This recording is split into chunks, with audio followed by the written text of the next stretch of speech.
विद्यार्थी मित्रांनो, सह्याद्री ट्युटोरियल्समध्ये तुमचं स्वागत आहे। आज आपण स्टेशनरी वेव्ह हा जो फिजिक्समधला खूप इम्पॉर्टंट टॉपिक आहे त्याच्यातले पण महत्त्वाची कन्सेप्ट व्हायब्रेशन ऑफ स्ट्रिंग आणि त्याच्यावरती आपण MCQs आपण या लेक्चरमध्ये कव्हर करणार आहे। पण बघा लक्षात घ्या, MCQ सॉल्विंगसाठी बेसिक कन्सेप्ट क्लिअर पाहिजेत। फिजिक्स म्हणलं की न्यूमेरिकल्स जास्त येतात, न्यूमेरिकल म्हणलं की फॉर्म्युले आपल्याला सगळे क्लिअर पाहिजेत, लक्षात घ्या। मग आता बघा स्ट्रिंगच्या बाबतीत ना, आता ही एक स्ट्रिंग आहे म्हणूया आपण आणि ह्या दोन रिजिड सपोर्टमध्ये आहे आणि तिला मी मध्ये प्लग केलं। तुम्हाला सगळ्यांना माहिती आहे की स्टेशनरी वेव्ह तयार होणार, पण किती लूप तयार झाले सांगा? एक लूप तयार झाले, म्हणजे याला आपण फंडामेंटल मोड ऑफ व्हायब्रेशन म्हणूया आपण। फंडामेंटल फ्रिक्वेन्सी इथं मिळणार आहे आपल्याला। आता शांतपणे लक्ष द्या, हे जे फंडामेंटल मोड ऑफ व्हायब्रेशन मध्ये इथं जो पॉइंट आहे ना, तिथं स्ट्रिंगची डिस्प्लेसमेंट 0 आहे। ओके, म्हणजे त्या ठिकाणी एनर्जी मिनिमम असणार आहे पण प्रेशर मॅक्सिमम असणार आहे, त्याला आपण नोड म्हणतो। आणि ज्या ठिकाणी डिस्प्लेसमेंट मॅक्सिमम आहे तो झाला अँटी नोड। मग मला सांगायचं आहे तुम्हाला, हा आणि हा नोड आहे आणि दोन नोडच्या मध्ये जेवढं डिस्टन्स असतं ते λ/2 असतं, हे लक्षात घ्या। ओके, λ/2 आणि ह्या वायरची लेंथ आपण L कन्सिडर करूया। मग L ची व्हॅल्यू मला काय मिळाली? λ/2 आणि देअरफॉर लॅम्बडाची व्हॅल्यू मला मिळाली 2L। ओके, हे सगळे फॉर्म्युले महत्त्वाचे आहेत आणि आपण खूप प्रॅक्टिस करून घेणार आहे, पण फॉर्म्युले आले तर खूप छान होईल, हे पण लक्षात घ्या। आता लॅम्बडाची व्हॅल्यू मला मिळाली 2L। आता ही जी स्ट्रिंग व्हायब्रेट होते ना, ओके, त्याला आपण थोडंसं टेन्शन प्रोव्हाइड केलंय। ओके, मग त्या स्ट्रिंगची जी व्हेलॉसिटी आहे तिचा फॉर्म्युला असतो √T/m। याचं काही ना बळांनो डेरिवेशन वगैरे नाही आहे, पण हे T म्हणजे टेन्शन मी आत्ता सांगितलं, पण हे स्मॉल m म्हणजे मास नाही, तर ते आहे मास पर युनिट लेंथ। मग आता लक्ष द्या, स्मॉल m म्हणजे मी काय सांगितलं? मास पर युनिट लेंथ। आता मास म्हणजे काय? Volume into density. आता ही जी स्ट्रिंग असते ना ती सिलेंड्रिकल शेपमध्ये असते आणि सिलेंडरच्या व्हॉल्यूमचा फॉर्म्युला काय सांगा? πr²h। पण h च्या ऐवजी मी L लिहिलं, कारण वायरची जी लेंथ आहे ना तीच तिची हाईट असते। मग volume into density upon L, L ला L कॅन्सल करा, पण अरे πr² म्हणजे क्रॉस सेक्शनल एरिया ना, आणि इंटू काय सांगा? रो। म्हणजे मी m ची व्हॅल्यू a इंटू रो लिहू शकतो। म्हणजे या फॉर्म्युल्यात लिनियर डेन्सिटी म्हणजेच मास पर युनिट लेंथच्या ऐवजी area into cross sectional area into density आपल्याला घेता येत आहे। आता लक्ष द्या, आपल्या सगळ्यांना माहिती आहे फॉर्म्युला की V = n लॅम्बडा। V = काय सांगा? n lambda. n म्हणजे फ्रिक्वेन्सी। आता मला फ्रिक्वेन्सीची व्हॅल्यू काढायची असेल तर V ला लॅम्बडाने डिवाइड केलं पाहिजे, म्हणजे फ्रिक्वेन्सीची व्हॅल्यू काढण्यासाठी V ला लॅम्बडाने डिवाइड केलं पाहिजे। आता लॅम्बडाची व्हॅल्यू किती आहे सांगा? 2L आणि V ची व्हॅल्यू आहे √T/m। आता हा आपला अतिशय महत्त्वाचा फॉर्म्युला आहे की फंडामेंटल फ्रिक्वेन्सी = 1/2L √T/m। आता सगळ्यांना तुम्हाला माहिती आहे, मी आत्ता जस्ट सांगितलं तेच मी फॉर्म्युल्यात व्हॅल्यू पुट करतोय बघा, की इथं येणार आहे a into rho. a into काय सांगा? रो। आता शांतपणे लक्ष द्या की CET साठी आपल्याला काय करायचं आहे की पहिली कन्सेप्ट काय बघा समजून घेण्याचा प्रयत्न करा। आता मी काय करतोय बघा की हे फॉर्म्युले तुमच्या लक्षात आलेत का बघा, नंतर मी आता फॉर्म्युले पुसतोय आणि पुढच्या कन्सेप्ट तुम्हाला मी आता एक्सप्लेन करतो। आता लक्ष द्या की आपल्याला ना लॉज ऑफ स्ट्रिंग डोक्यात ठेवायचे आहेत, की समजा हे T म्हणजे टेन्शन आणि M म्हणजे कोण सांगा? मास पर युनिट लेंथ, हे दोघं जर कॉन्स्टंट असेल तर ही जी फ्रिक्वेन्सी आहे ती इनव्हर्सली प्रोपोर्शनल टू L येईल, किंवा T आणि M कॉन्स्टंट असतील तर। पण समजा M आणि L कॉन्स्टंट असेल तर N प्रोपोर्शनल टू √T, हे केव्हा? जर L आणि M कॉन्स्टंट असतील तर। आता समजून घ्या, जर L आणि T कॉन्स्टंट असेल तर 1/√m येणार आहे, त्यावेळेस काय? L आणि T कॉन्स्टंट असणार आहे। आता सगळ्यात महत्त्वाचं बघा, मी इथं काय लिहिलेलं तुमच्या लक्षात येते का बघा? Upon R, inversely proportional to radius. कसं काय आलं? कारण एरियाचा फॉर्म्युला काय सांगा बघू? πr² आणि r² स्क्वेअर रूट r, बाकी सगळ्या कॉन्स्टंट टर्म काढून टाकल्या की r² स्क्वेअर रूट r येणार आणि n प्रोपोर्शनल टू 1/r। आता मी जे डिस्क्रिप्शनमध्ये तुम्हाला शीट प्रोव्हाइड केले ना त्यात 50 प्रॉब्लेम आहेत, फक्त स्ट्रिंगवरती बेस राहत, लक्षात घ्या, फक्त स्ट्रिंगवरती। पण समजून घेण्याचा प्रयत्न करा, त्यात जास्तीत जास्त हे फॉर्म्युले तुम्हाला वापरावे लागतील. आलं का लक्षात? चला अजून फॉर्म्युला आपण डिस्कस करूया. आता सीईटीत कसं आहे, तुम्हाला फॉर्म्युला ट्विस्ट करायला जमलं पाहिजे. म्हणजे बघा, हा फंडामेंटल फ्रिक्वेन्सीचा फॉर्म्युला सगळ्यांना माहिती आहे, 1/2L√T/m.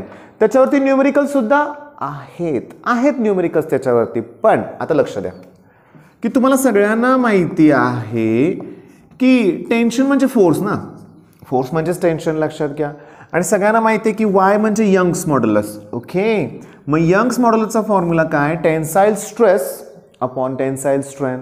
मग स्ट्रेसचा फॉर्म्युला काय? Force upon area. आणि स्ट्रेंथचा काय? Change in length per unit original length. मग थोडंसं मी क्रॉस मल्टिप्लिकेशन केलं तर y इंटू L/L ही एफची व्हॅल्यू मिळेल ना. मग ती व्हॅल्यू इथं पुट करूया. मग n इक्वल्स टू काय आलं बघा की 1/2L√YAL/L. आता हे मास पर युनिट लेंथ म्हणजे मगाशी मी स्टार्टला सांगितलेलं की A इंटू रो. मग झालं काय की मला इथं A ला A कॅन्सल केल्यानंतर YL इंटू रो हा देखील फॉर्म्युला मिळेल. कुणाचा?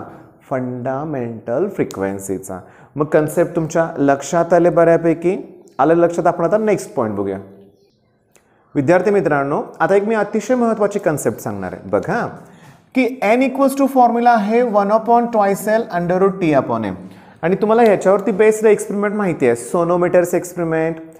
आता जर आपण हा पूर्ण ॲपरेटस पाण्यात बुडवलंय असं त्यांनी दिलंय, ठीक आहे. पाण्यात बुडवल्यावर काय होणार सांगा बघू?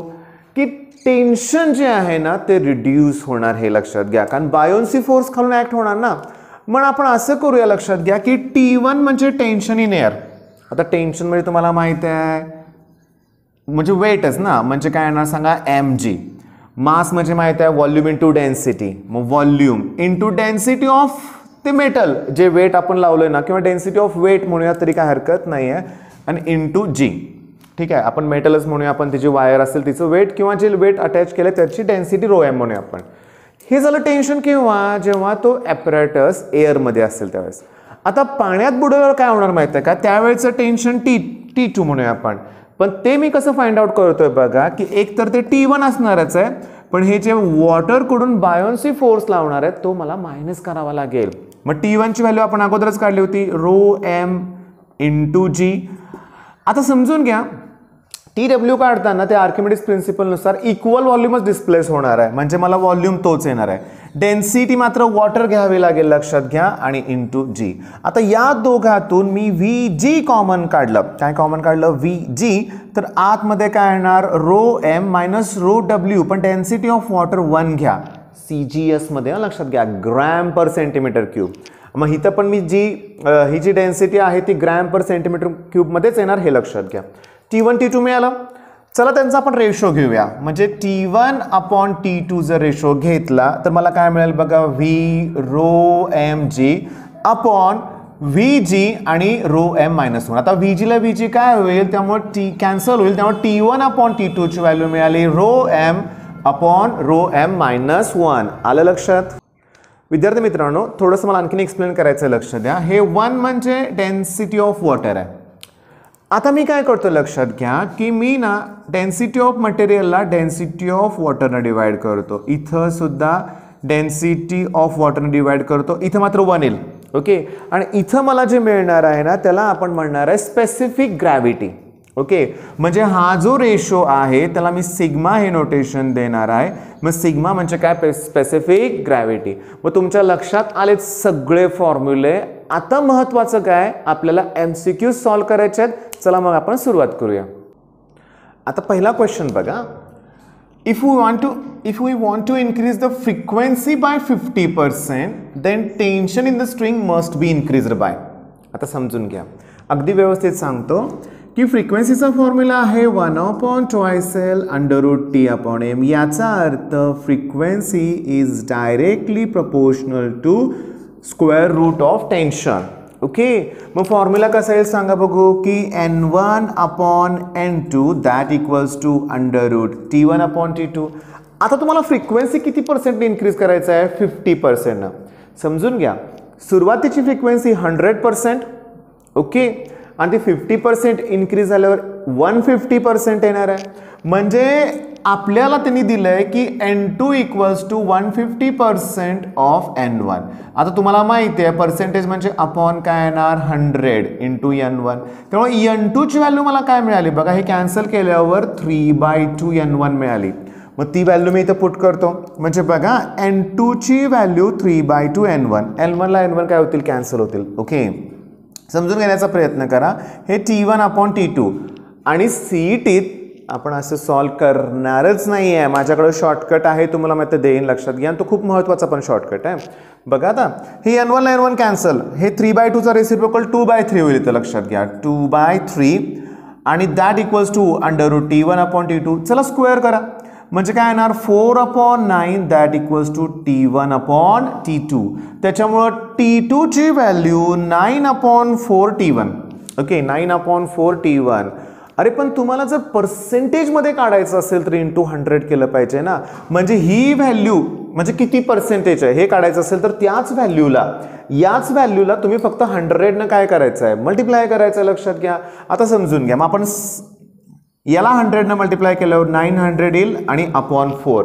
आता ऐका, 4 2 जा 8 इथं 1 येईल, 4 2 जा परत 8 इथं 2 येईल आणि इथं आलं 2. म्हणजे T2 ची व्हॅल्यू 225% ऑफ T1 आली.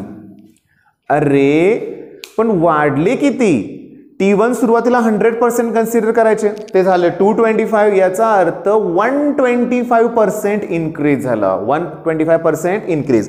आता बेसिक मेथड मी तुम्हाला सांगितली कसं सॉल्व करायचं ते. आता आपल्याला शॉर्टकट डिस्कस करायचं आहे. आता व्यवस्थित लक्ष द्या मी काय सांगतो ते. ही जी कन्सेप्ट आहे ना की frequency is directly proportional square root of tension in the string. होतं काय, तुम्हाला ते असं देतील की टेन्शन 21% ने इन्क्रीज केलं. बघा हां, टेन्शन किती पर्सेंट इन्क्रीज केलं सांगा, 21%. मग सुरुवातीचं टेन्शन 100%, 21% इन्क्रीज झाल्यावर 121%. 121 चं स्क्वेअर रूट 11 येणार आहे. त्याला 10 न मल्टिप्लाय करा, 110 होईल. म्हणजे किती वाढले, 110 झाले ना, 110 10 वाढले, हे लक्षात घ्या. मग इकडची व्हॅल्यू 10% ने इन्क्रीज होणार. आता चला उलट विचार करूया. n मला किती पर्सेंट इन्क्रीज करायचं आहे, 10%. ओके, 100 मध्ये 10 ऍड करा, 110 होतील 110. 110 मधला 0 कॅन्सल करा, 11 त्याचा स्क्वेअर करा, 121. मग किती वाढले, 21, ती व्हॅल्यू इथे येईल. ओके, नेक्स्ट तुम्हाला ते व्हॅल्यू देतील की हे 44% ने इन्क्रीज केलं टेन्शन. मग 44% ने वाढलं 44%.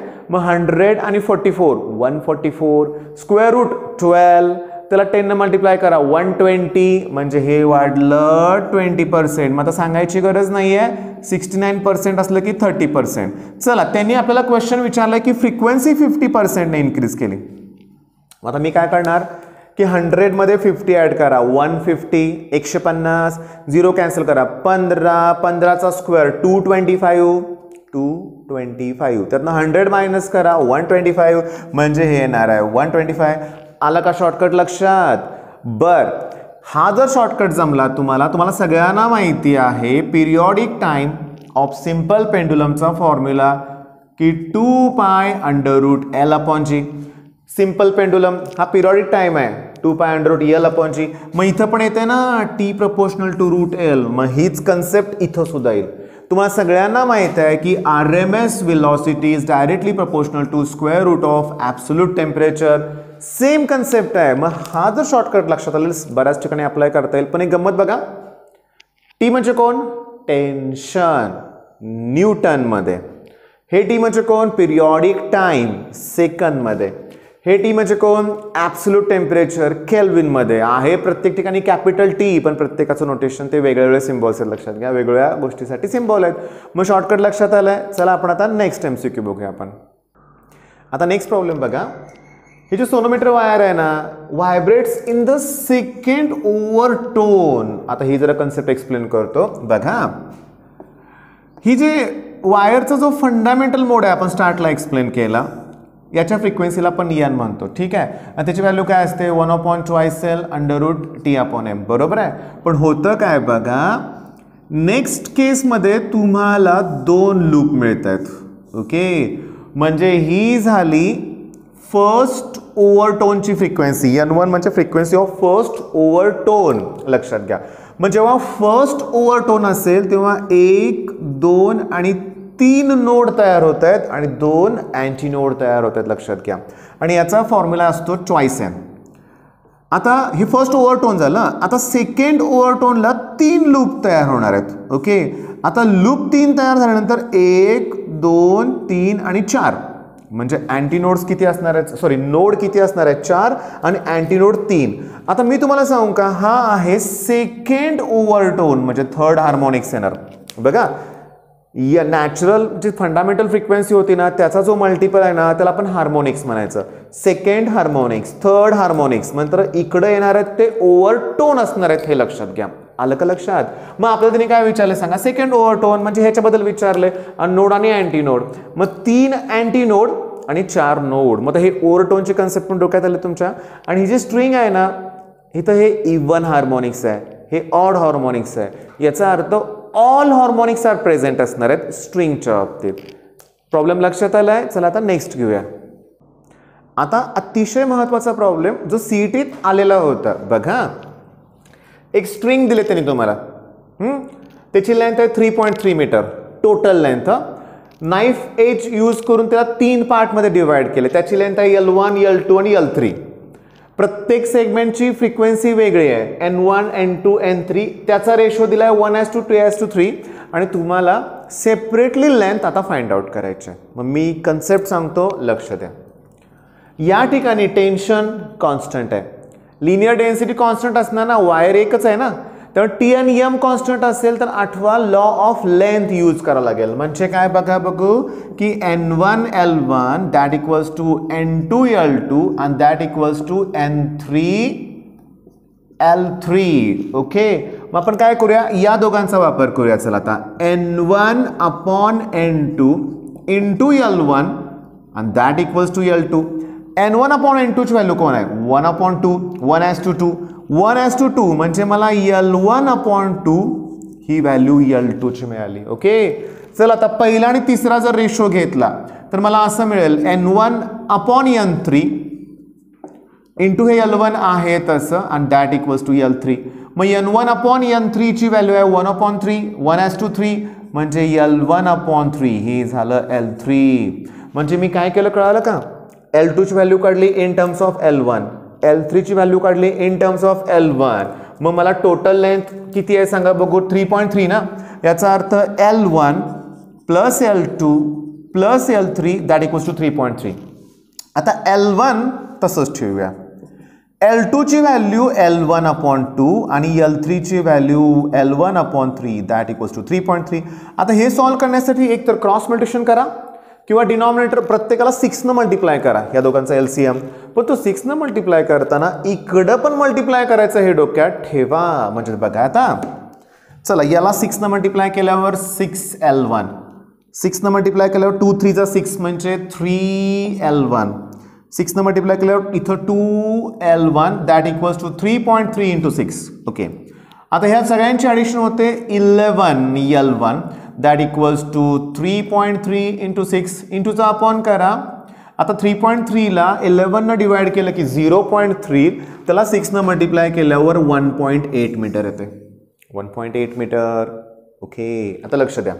मग L2 ची व्हॅल्यू काढण्यासाठी L1 ला 2 न डिवाइड करा, ह्याला 2 न डिवाइड करा, 0.9 मीटर. ओके, त्याच्यानंतर L3 ची व्हॅल्यू काढण्यासाठी 3 न डिवाइड करा ह्याला म्हणजे 0.6 मीटर.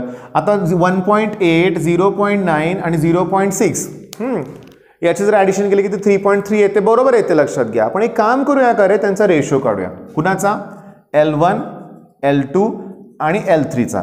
म्हणजे आपल्याला काही शॉर्टकट मिळतो का ते बघूया आपण. मग L1 किती आहे 1.8, L2 किती आहे 0.9 आणि L3 किती आहे 0.6. ओके, या प्रत्येकाला आपण 3 न डिवाइड करूया. म्हणजे इथं किती मिळते मला सांगा, 6 म्हणजे 0.6 पॉईंट कॅन्सल केला. इथं काय मिळणार आहे मला 3 आणि 30 म्हणजे 2:3:6 म्हणजे चला ठीक आहे. म्हणजे फ्रिक्वेन्सीचा रेशो 1:2:3 दिलाय म्हणून लेंथचा रेशो 3:2:1 येत नाही, हे डोक्यात ठेवा. एक काम करायचं काय माहिती का, लक्षात घ्या, समजतंय का बघा. चला या प्रत्येकाला आपण 6 न डिवाइड करूया. कितीनं डिवाइड करूया, 6 न. मग इथं 6 न डिवाइड केल्यावर इथं 1 आलं, इथं 6 न डिवाइड केल्यावर इथं 1/2 येत आहे, इथं 6 न डिवाइड केल्यावर 1/3. हे 1 म्हणजे 1/1 असणार ना. मग आता तुमच्या डोक्यात आलं का बघ, हा मी काय सांगतोय ते 1:2:3 इथं पण मिळणार आहे, पण रेसिप्रोकल मिळतो हे लक्षात घ्या. म्हणजे एक शॉर्टकट तयार केला आपण की n1:2:n3 that equals to 1/L1. बघा 1 समजून घेण्याचा प्रयत्न करा, एक मिनिट. ह्याचं आहे 1:2:3. मग L1:2:L2:L3 पाहिजे असेल तर त्याचं येणार आहे काय सांगू का, 1/N1 1/N2 आणि 1/N3. मग आन्सर मॅच होते का बघा, 1 2 3 1 2 3. आलं का लक्षात. म्हणजे हा शॉर्टकट डोक्यात ठेवा. पण हे झालं लेंथच्या बाबतीत बरं का. पण टेन्शनला तसं नाही आहे. तुम्हाला माहिती आहे की n प्रपोर्शनल टू t असतं, त्याच्यामुळे जर n1:2:n3 घ्यायचं असेल तर √T1:√T2:√, काय घ्या सांगा, T3. मग हा अतिशय महत्त्वाचा पॉईंट आहे, सीईटीत आलेला आहे, पुन्हा रिपीट होऊ शकतो, त्यामुळे ह्या परफेक्ट समजून घ्या. चला आता नेक्स्ट पॉईंट बघूया. आता फळ्यावर ना मी भरपूर प्रॉब्लेम लिहून ठेवलेत, तुम्हाला मी एक्सप्लेन करतो. व्हायब्रेशन ऑफ स्ट्रिंग दिलंय आणि कायनेटिक एनर्जी कोणत्या पॉईंटला मॅक्सिमम आहे असं विचारलंय. साधं लॉजिक आहे बघा. आता कायनेटिक एनर्जीचा फॉर्म्युला काय, 12mv². मग ज्या ठिकाणी वेलॉसिटी मॅक्सिमम त्या ठिकाणी कायनेटिक एनर्जी मॅक्सिमम. मग या व्हायब्रेशनमध्ये विचार करा ना, स्ट्रिंग जेव्हा वर जाते ना तेव्हा तिची वेलॉसिटी थांबते, मग ती खाली येते. मग वेलॉसिटी मॅक्सिमम कुठं असणार आहे, या ठिकाणी असणार आहे, बरोबर आहे. आता समजून घ्या, मग या ठिकाणी वेलॉसिटी मॅक्सिमम असणार आहे, म्हणजे समजून घ्या कायनेटिक एनर्जी मॅक्सिमम व्हेन, मी लिहितोय काय बघा, वायर म्हणजे स्ट्रिंग म्हणूया, इज स्ट्रेट. तुमच्या लक्षात आलं का, मध्ये असताना ती वायर स्ट्रेट असणार आहे ना, ती वायर जेव्हा स्ट्रेट असते तेव्हा कायनेटिक एनर्जी मॅक्सिमम असते. लक्षात आलंय. आता दुसरा क्वेश्चन बघूया. नोड सेपरेशन दिलंय.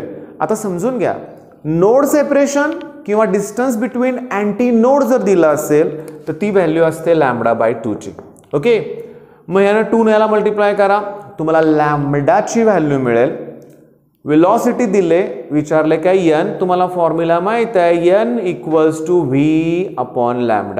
पण इश्यू काय बघा, वेलॉसिटी दिले मीटर पर सेकंद मध्ये आणि लॅम्बडा तुम्हाला सेंटीमीटर मध्ये नाही चालणार.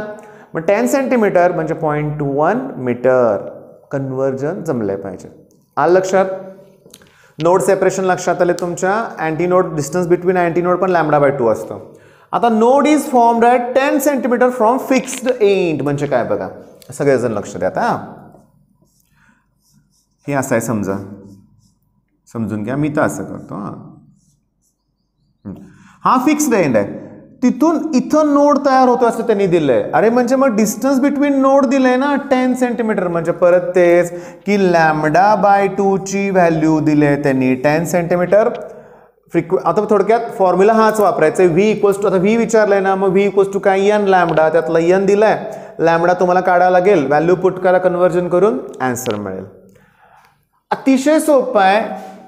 टेन्शन त्यांनी इन्क्रीज केलंय आणि फ्रिक्वेन्सी मधलं रिलेशन विचारलंय. साहजिक आहे की √T. बरोबर आहे, सांगा बघू. आता टेन्शन बघा ना, 4 टाइम्स इन्क्रीज केलंय ना.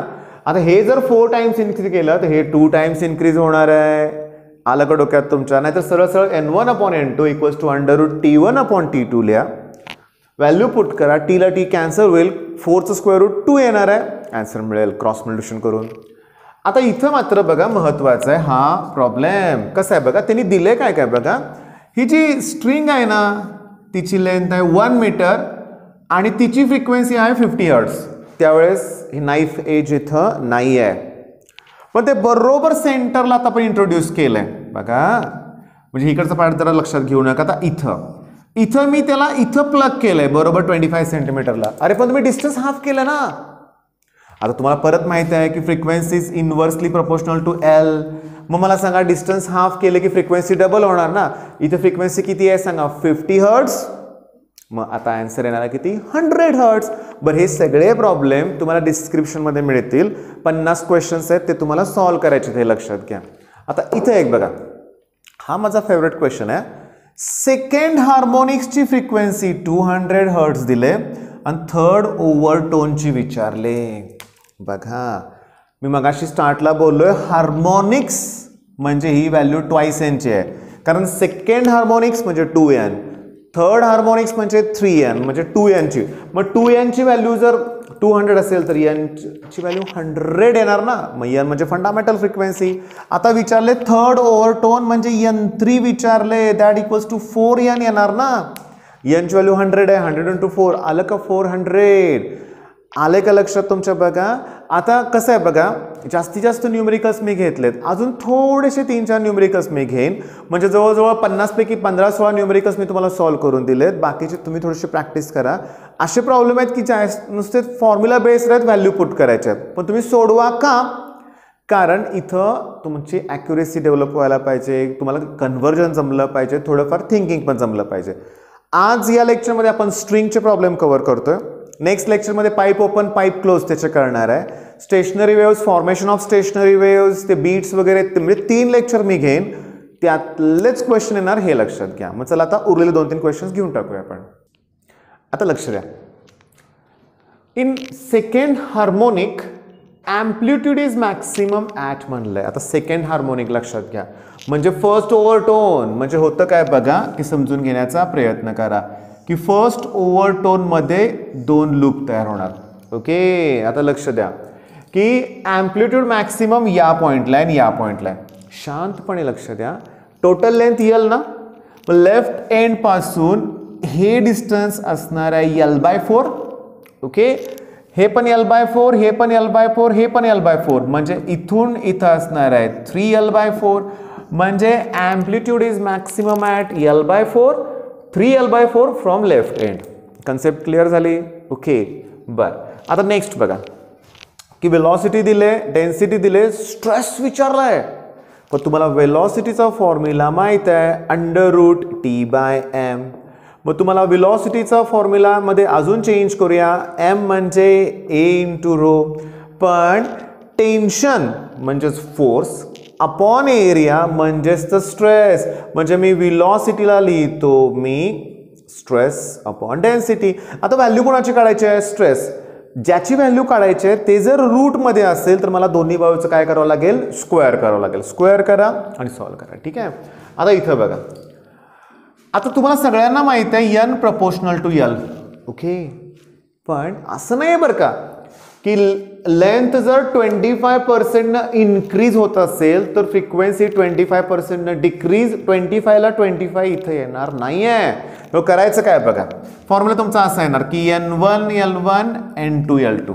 ओके बघा n1 तसंच ठेवा, l1 तसंच ठेवा. आता लेंथ n2 पण तसंच ठेवा. आता लेंथ ही जे ना l2 इन्क्रीज बाय 25% म्हणजे ती 125% होणार. पर्सेंटेज म्हणजे अपॉन 100. पण कुणाच्या, l1च्या. l1ला l1 काय होतील, कॅन्सल. क्रॉस मल्टिप्लिकेशन करा म्हणजे 100 अपॉन 125 इंटू n1 ही झाली n2 ची व्हॅल्यू. आता येण्याला डिवाइड करा, आपण 25 ने डिवाइड करूया. इथं 5 आणि इथं काय येणार सांगा 4. 4/5. आता समजून घेण्याचा प्रयत्न करा मी काय सांगतोय. मग अशी मी बोललोय तुम्हाला पर्सेंटेज काढायचं आहे ना, याला 100 ने मल्टिप्लाय करा म्हणजे 400/5 करा. ठीक आहे. आन्सर येते 80. आता झाले किती, 80%. सुरुवातीला किती होते, 100%. मग किती पर्सेंट डिक्रीज झाले, 20%. आलं का लक्षात. आता हा तुमचा होमवर्क आहे, देतो सॉल्व करून मीच. लक्षात घ्या मग का घेतलाय मी, या शब्दासाठी. मग सुरुवातीची फ्रिक्वेन्सी 256 आहे. आपल्याला ऑक्टेव करायचं आहे. काय करायचं आहे, ऑक्टेव. डोकं वापरा. ऑक्टेव म्हणजे किती टाइम्स मला सांगा. ऑक्टेव म्हणजे किती टाइम्स इन्क्रीज केलं पाहिजे. तर मॅक्सिमम मूल्य म्हणणार आहे ऑक्टेव म्हणजे 8 टाइम्स. चुकीचं आहे ते. ऑक्टेव म्हणजे 2 टाइम्स. हे डोक्यात ठेवा. फ्रिक्वेन्सीचे हे जे प्रॉब्लेम्स आहेत ना, इथं तुम्हाला हा वर्ड मिळेल. ऑक्टेव म्हणजे 2 टाइम्स. आता मगाशी बघितलंय frequency is proportional to square root of tension. तुम्हाला फ्रिक्वेन्सी 2 टाइम्स इन्क्रीज करायचं असेल तर टेन्शन 4 टाइम्स इन्क्रीज केलं पाहिजे. सुरुवातीचं वेट किती आहे 1.5, ते मला 6 पाहिजे किलोग्रॅम वेट, बरोबर ना? सांगा बघू. 1.5चं 6 होईल ना 4 टाइम्स इन्क्रीज केल्यानंतर. अरे पण प्रश्न काय विचारलाय, हाऊ मच ॲडिशनल वेट, म्हणजे आता मला एवढं वेट पाहिजे 6 किलोग्रॅम वेट, सुरुवातीपासून 1.5 होतं ना, मग ॲडिशनल किती झाले 4.5. कसं काढलं, याच्यातून हे काय केलं, मायनस केलं. मग विद्यार्थी मित्रांनो, थोडंसं कॉन्फिडन्स वाढला पाहिजे तुमचा. 50 तर क्वेश्चन्स तुम्हाला सॉल्व्ह करायचे आहेत, डिस्क्रिप्शनमध्ये दिलेला आहे, सॉल्व्ह करा. बेस्ट ऑफ लक, धन्यवाद.